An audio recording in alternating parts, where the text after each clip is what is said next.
Alright, I want to give my bit on how you and I go mobile. And what I mean by that is our consumer behaviors, our likes and dislikes, our wishes and wants, for how these guys play in our lives. Zune HD, iPhone, maybe it's an iPod Touch, maybe it's a Droid, maybe it's a netbook, maybe it's the iPad, you name it. But most of us have mobile devices. I had some thoughts. A lot of this comes from the iPad videos that I made, and a lot of the debate points and comments and PMs and very thought-provoking material that I've gone over since then. Some of the things that I would like to share with you guys, maybe a little bit on me, on my own history before I get into some of the questions. Being mobile for me in the beginning was just cell phones were supposed to be cell phones, and you could call me old school for it. But the cell phone was to be a phone, and that's it. None of these camera things or SMS or what have you. It actually took me quite a long time to even use SMS. Because for me, I sound a lot like my dad probably. And again, you can call me old school, but the phone was to be a phone, and it better do it damn well. You know, all the other fluff in the world didn't matter. If it didn't make a phone call well, I wasn't interested. So that was a lot of my attitude with phones like this or phones like this, even if they were fully capable of doing some of these very low-key web surfing or some even having a data plan with that and doing SMS and stuff like that, or MMS. Never really used that. I didn't really seriously start going mobile until I found business solutions for it. So you could say that I've never really got into the whole mobile, even iPods or Walkmans for that matter, in terms of maybe things that would entertain me more than versus business solutions. So I've always really looked at mobile devices as potential business devices, if they even had any of the features that were close to doing that kind of thing, right?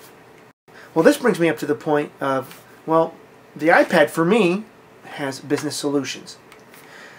And many of you guys aren't even thinking of it from a business product perspective. So, you know, fair enough. But one of the things that really gets me in liking, but one of the things that I really liked about the iPad is the screen real estate. Now, many people, you know, if it's too big, if it doesn't fit in a pocket, forget it. You know, they have the jokes, or well, where are you gonna, what kind of pocket do you need to put the iPad in? Well, see, but I'm not thinking of mobile devices so much as that. There are business users that have netbooks, and they take netbooks with them, and they're not obviously putting the netbooks in their pockets and things. So everybody has a different like and dislike in what is palatable for them and what they're going to carry, what they're not going to carry, what they're willing to put up with, and whatnot. But for me, one of the biggest things is, yeah, the iPhone, and this is a restatement from my older videos, obviously was, for me, a product that solved what I like to call an in-between customer service, in between home and work, where I could provide a full computer experience response, and whether it's customer service or building something, what have you. This product, the iPhone, was the in-between. I had never expected it to be or ever fulfill that full-blown experience, but it did do, and it is doing what I need to do for that in-between customer service experience. But like I said before, the screen real estate is just too cumbersome. Obviously, when we have like the keyboards that come up, they take up a good portion of the screen, so you really only have the top half, or even if it's in landscape, this part of the screen. Maybe for you guys, that's enough. But I saw a video where it was saying, well, yes, these screens are too small, and I would like it a bit bigger than this, but not as big as the iPad.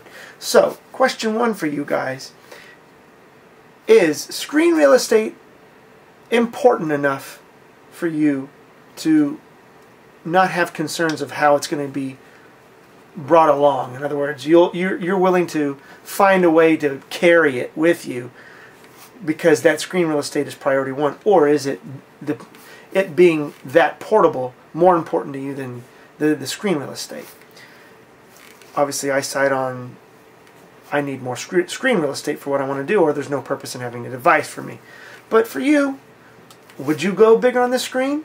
And is that going to interfere with your tastes and how you want to carry things with you? The other thing that I wanted to bring up was what I call mobile device overlap.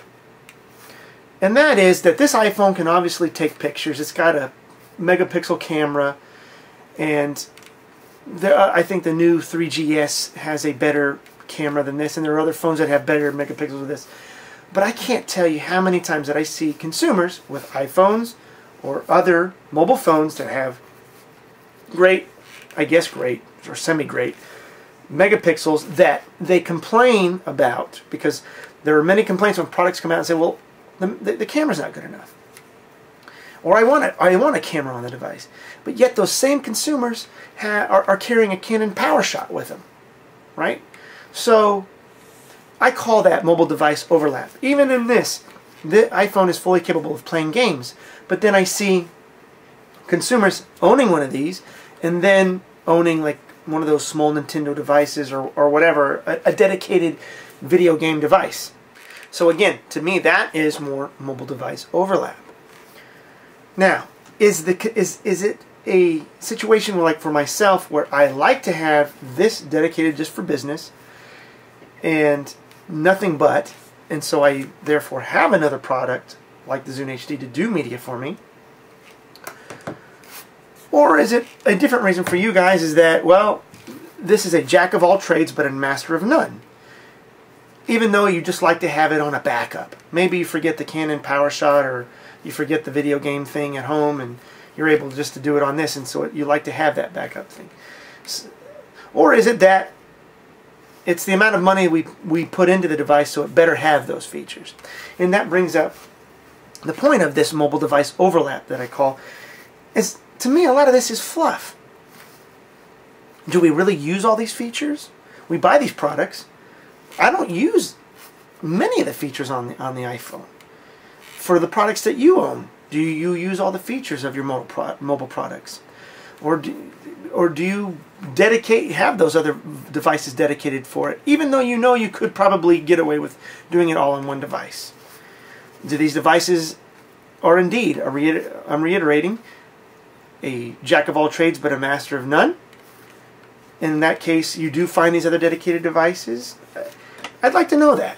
So I'd like those kinds of questions answered. Are you a consumer that does a lot of mobile overlapping, or you actually do have everything on your device and it works well for you? I'd like to hear from you on that.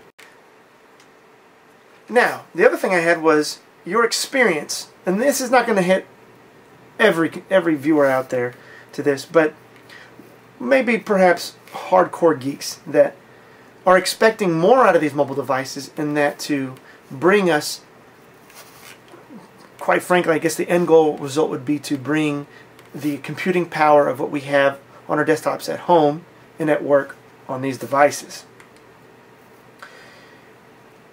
Are you, as a consumer, one of those persons that would like to see full-blown OSs and devices like this to be super powerful, or as powerful as our desktops? Certainly it is going to happen one day.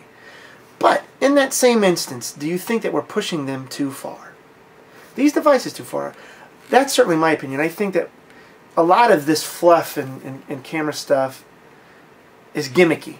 I think of gimmicky. I think of it as fluff. I mean, obviously it's not for my use, but my things that I consider fluff to me are going to obviously be important for many of you.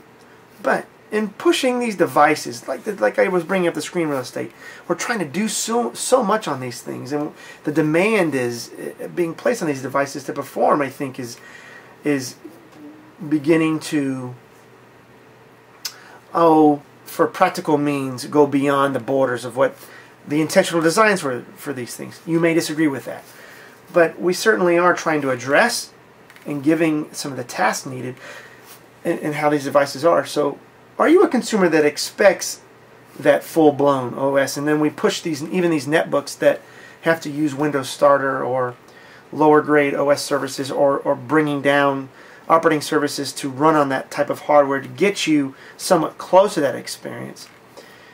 Or can you get by on just doing simple tests? I can get by on doing simple tests. I don't mind the tasking, switching, and even concurrency, in which I'll get into.